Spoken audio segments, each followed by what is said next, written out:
We are here at Walden Pond, which is currently an active recreation area, as you can see behind me. It's also an important historic site. This is where Henry David Thoreau spent his experiment in living in 1845.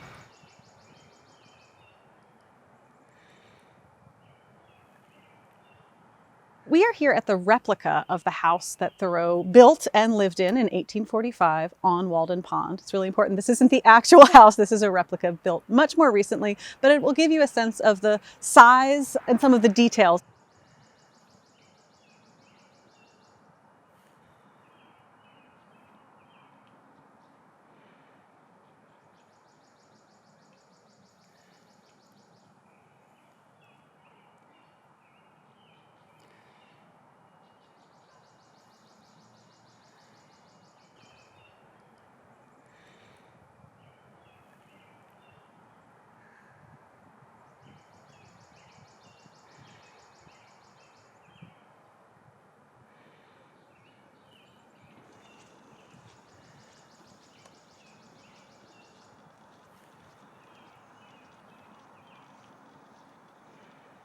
We're here at the site of Thoreau's cabin.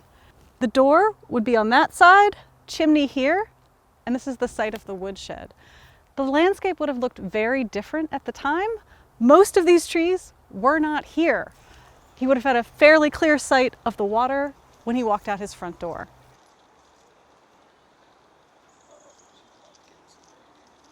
Something that hasn't changed, though, is that there were train tracks right over this hill.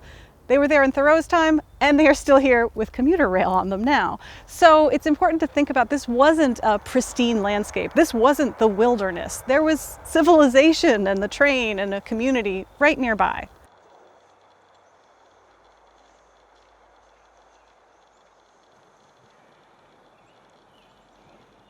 Thoreau wrote, "I lived alone in the woods, a mile from any neighbor, in a house which I had built myself on the shore of Walden Pond in Concord, Massachusetts, and earned my living by the labor of my hands only."